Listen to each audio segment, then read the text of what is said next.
Hey everyone, this is Nikachu. I am here with Andrew Day 2 Dryden, and my brother's here now. Yeah, I'm here. And we're looking at more spoilers, a lot of exciting stuff here.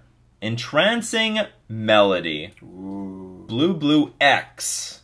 Entrancing Melody. Gain control of target creature with converted mana cost X.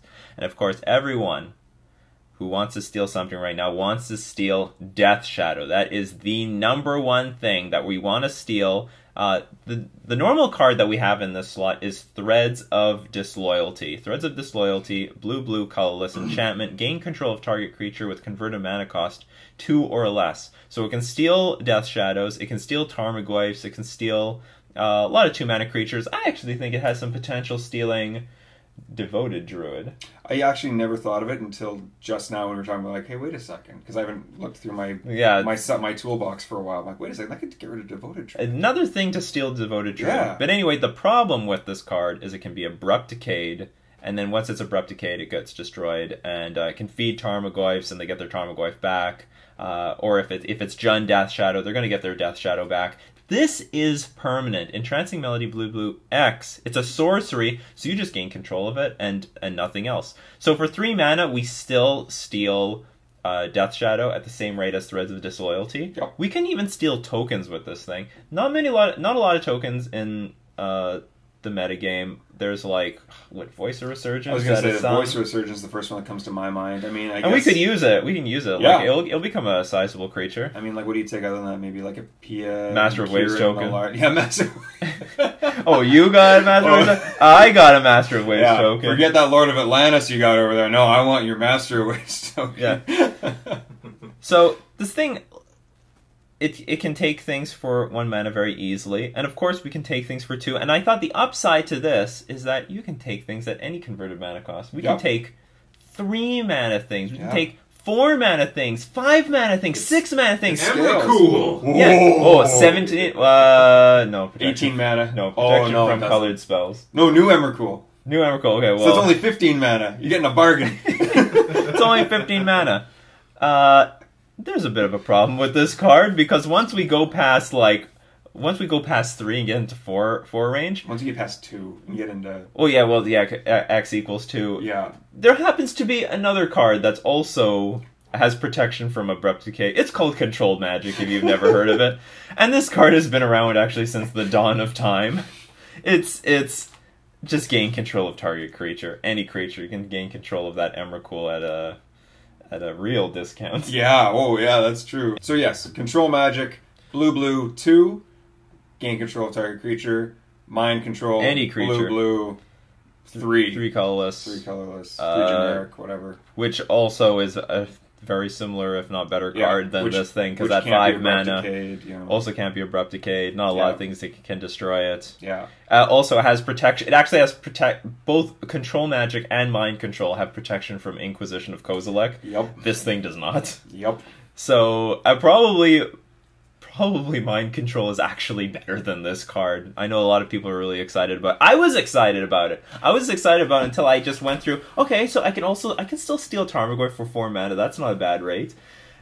And then we just realized, well, the Control Magic exists, and it just blows this thing out of the water. So basically, and it's just 1 more. The 3 mana is not all that relevant here. Yeah, once you're at 3, maybe a 4, like, it's a cool effect, and at first you're like, oh, like, you start getting excited, and then you just think about it a little bit deeper, and you're like, oh, actually, like, you gotta next level it, and you're like, nah, this isn't actually that great. I mean, is it playable? Sure. I mean, yeah, if you're playing a budget deck or you're just like goofing around, I mean, yeah, there are targets. You could totally play this card, but it's probably good against, like, if I want to play this card, it's definitely good against Death Shadow.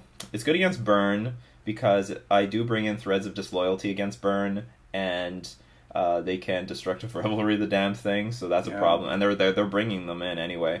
So this is better against Burn because you steal their creature permanently.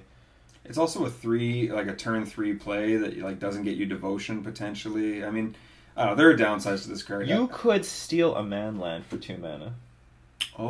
If they animate it on your turn. Yeah, if they animate it, well, I'm going to attack with my Curse Catcher. They're going to block with their Raging Ravine. I'm going to steal the damn thing. Yeah, that's not bad. Okay. I guess I 2-for-1 myself, though. But that Raging Ravine is gone. Yeah, but it is a thing, yeah. I mean, this card is not unplayable. But I'm not. But I could control magic the Raging Ravine. Also true. How come you haven't been playing with this control magic card? If you're so excited. That's a good question.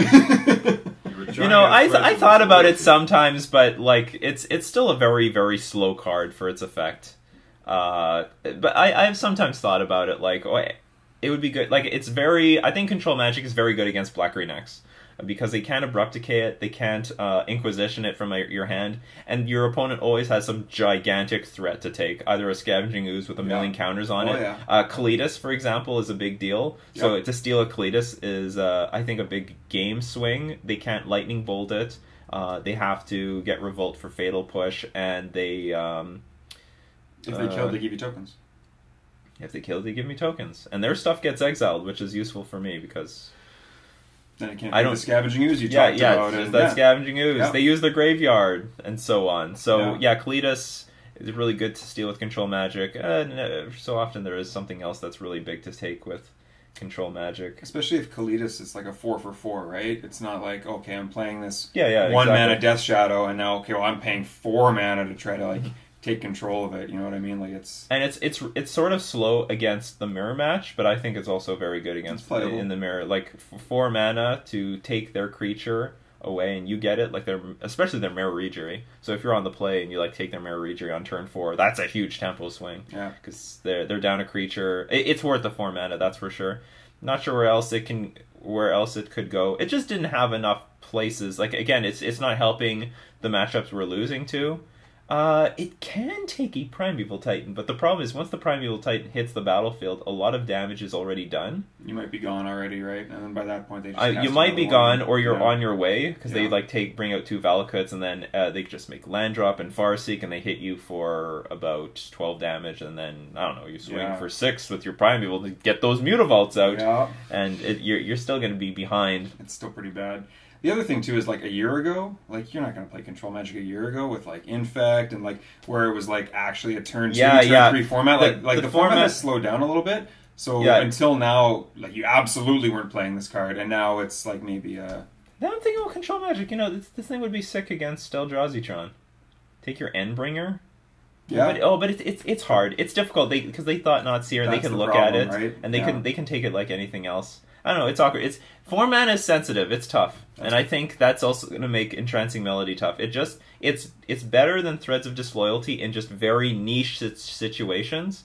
Sorry that I've turned this into a Control Magic spoiler. Well, it's relevant, right? Yeah, like, it's relevant. So basically, Control Magic is better than this, and this is only better than Threads of Disloyalty in very niche situations when you want to steal Death Shadows, steal Goblin Guides, and that's about it. And then past that, or tokens. If there comes a deck where big tokens are a big deal, which like a Merit Lage. Like a Merit Lage. That'd be cool. No, isn't the Dark Depths is banned? Is it? Yes, it probably is. It's very bad. Oh yeah, that would have been broken by we now. need Dark Depths unbanned. All right, so yeah, and things need to happen. Yeah, Step 1, Dark Depths gets unbanned. Step 2, they activate Dark Depths, or they create the token on our turn. This thing needs to have instant. Well, but it doesn't have it. Well, that's the thing. Yeah, it doesn't have haste, right? So sometimes that does happen. But we also have answers to Dark Depths, right? Like Vapor Snag, Harbinger. Like if that ever came to pass. Yeah. All right, I was goofing around. Forget I said it. But yeah, if a Dark Depths like thing happened, then maybe, I don't know. Then maybe 2 mana steal that thing. Yeah. So anyway, Entrancing Melody, it's sort of cool. It'll probably have some effect on Standard, but it doesn't have any influence on Modern. There are already cards that basically, I think Threads of Disloyalty for most purposes is going to be better, because it still takes Tarmogoyf, still takes Dark Confidant, takes 2 drops in general, can steal those Devoted Druids if we want to do it. When it says gain control, does that mean the card text now applies to you fully, or does it still apply to your opponent? No, it's yours. You are now the controller. It's as though you cast. Do we need to go through who's the controller from? What's it called? The tournament learn Magic cards. Know the rules, people. Know the rules. Because the controller of a card is the person who controls the card. If I remember that definition correctly. Well, then they should have. You lost me. They should have an alternate control, because or some other type of wording where you control it, but it still applies to them. Because if they're at 2 life with a Death Shadow and you're at 18 life, It's that shadow. I mean, it takes it away, but it's Look, also... brother, this game is confusing and complicated as it is. We don't need to add to the depth to this nonsense. There should be a thing where it takes control of it, but it still has the pumped up ability. Well, there's a way to do that. If it said, like, it's like, because you control it, but its owner is still the opponent. No, but he wants to have an I effect understand. on that thing. I'm saying there is a way to do this, but I don't think cards do that. Yeah. That I know of. I'm disgusted. Whatever. I'm getting out of this game. Okay, so if you guys are still here, because obviously we've derailed this by quite a bit, Entrancing Melody, not as good as Threads of Disloyalty, not as good as Control Magic. We're going to pass on this one. This is Nikachu, Andrew Day 2 Dryden, and my brother. It's not your brother. Not my brother. Not our brother. I'm gonna do it in the right order one day. Talking about Entrancing Melody out of Ixalan.